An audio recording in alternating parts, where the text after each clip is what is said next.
আজ আমি আপনাদের সঙ্গে শেয়ার করব খুবই সহজ আর ঝটপট একটি নাস্তার রেসিপি। রুটি বানানোর পরে অনেক সময় মাখানো আটা বেশি হয়, সেই আটা দিয়ে খুব সহজে এই নাস্তাটা বানিয়ে নেওয়া যায়।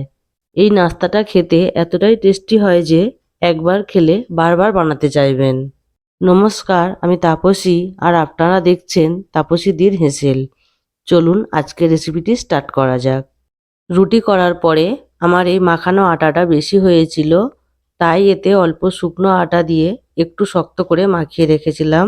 এখন আটার ডোটা আর একটু মেখে নিয়ে রুটির মতো লেচি কেটে নিচ্ছি।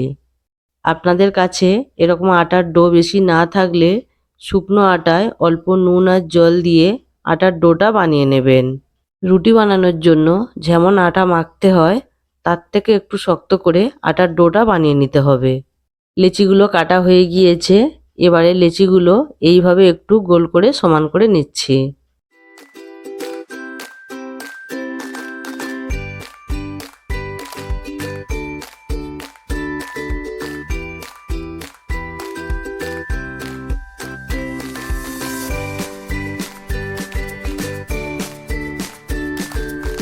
রুটির জন্য যেমন লেচি হয় তার থেকে একটু বড় করে লেচিগুলো বানিয়ে নিয়েছি।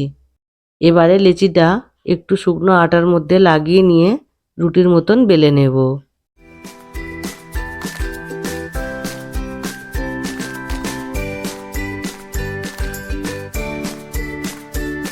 যেরকম আমরা রুটি বানাই তার থেকে একটু মোটা করে রুটিটা বেলে নিতে হবে, বেশি পাতলা করলে হবে না। এবারে একটা ছুরি দিয়ে রুটির চারদিক দিয়ে এইভাবে কেটে নিচ্ছি, যাতে নাস্তাটা বানানোর জন্য রুটিটা কাটতে সুবিধা হয়।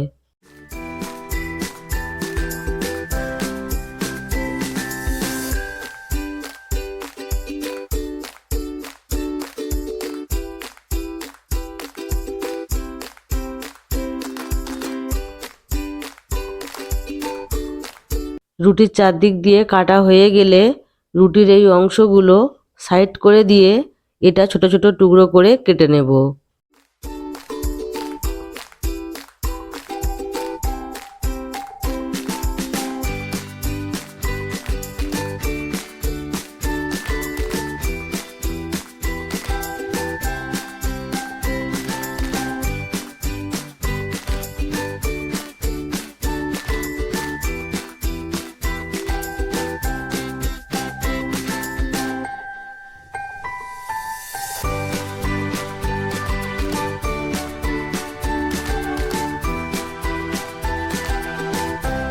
দেখুন রুটিটা ছোট ছোট টুকরো করে কেটে নিয়েছি। আমার একটা রুটি দিয়ে 9টা টুকরো হয়েছে। এবারে একটা রুটির টুকরো নিয়ে প্রথমে এইভাবে দুটো কোণ জুড়ে দিতে হবে, তারপরে বাকি দুটো কোণ বিপরীত দিকে এইভাবে জুড়ে দিতে হবে। দেখুন এটা বানানো হয়ে গিয়েছে। এটা বানানো খুবই সহজ, যে কেউ এটা বানিয়ে নিতে পারবে। বাকি টুকরোগুলো আমি একইভাবে বানিয়ে নিচ্ছি। কোণগুলো জোড়ার জন্য জল লাগানোর দরকার পড়বে না, এইভাবে একটু চেপে দিলে কোণগুলো জুড়ে যাবে।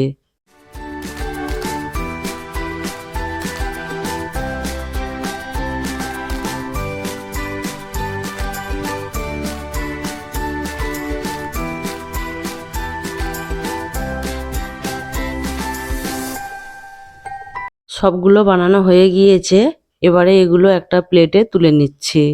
এই নাস্তাটা বানানো যেমন সিম্পল আর সহজ, তেমনি খুব হেলদি হয়। আপনারা এটাকে ঘরে তৈরি পাস্তাও বলতে পারেন। এবারে এগুলো সিদ্ধ করে নেব। তার জন্য আগেই আমি জল গরম করতে বসিয়ে দিয়েছিলাম। জল খুব ভালোভাবে গরম হয়ে গিয়েছে আর জলে দিলাম অল্প তেল। যেহেতু জল খুব গরম তাই হাতে করে পাস্তাগুলো দিলাম না, গরম জল হাতে ছিটকে লাগতে পারে, তাই এইভাবে ঝাঁঝরি করে পাস্তাগুলো দিয়ে দিলাম। এগুলো সিদ্ধ করার আগে অবশ্যই জলে একটু তেল দিয়ে দিতে হবে, যাতে পাস্তাগুলো সিদ্ধ হওয়ার পরে একটার সঙ্গে আর একটা লেগে না যায়। পাস্তাগুলো দেওয়ার পরে এইভাবে একটু নেড়ে চেড়ে দিতে হবে, যাতে কড়ার গায়ে জড়িয়ে না যায়। গ্যাসের ফ্লেমটা মিডিয়াম টু হাই রেখে এটা 5 থেকে 6 মিনিটের জন্য সিদ্ধ করে নিতে হবে। পাস্তাগুলো সিদ্ধ হয়ে জলের ওপরে ভেসে উঠেছে। এবারে একটা চামচ দিয়ে পাস্তাগুলো ঝাঁঝরির ওপরে তুলে দিচ্ছি, যাতে জলটা ভালোভাবে ঝরে যায়।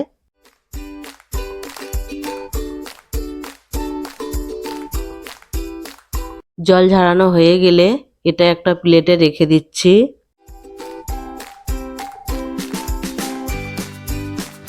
এবারে নাস্তাটা বানিয়ে নেব।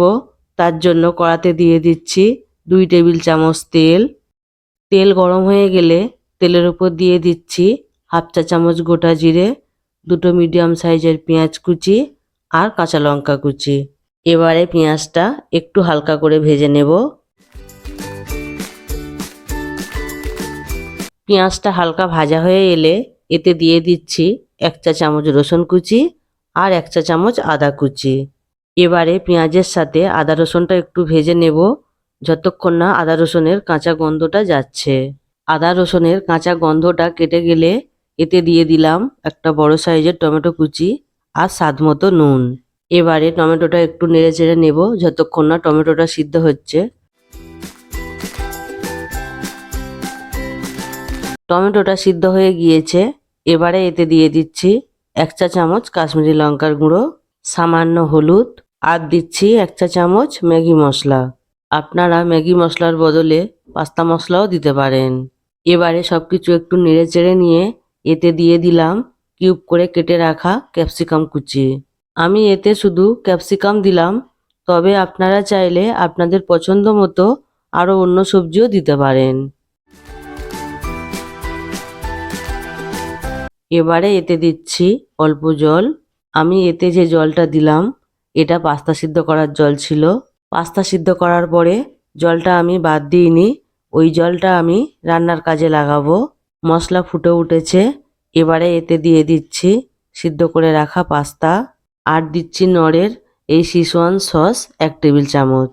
আপনারা এই সসটা স্কিপ করতে পারেন বা এর বদলে টমেটো সসও দিতে পারেন, তবে এই সসটা দিলে নাস্তার টেস্টটা খুব ভালো হয়। এবারে সবকিছু খুব ভালো করে মিশিয়ে নিচ্ছি।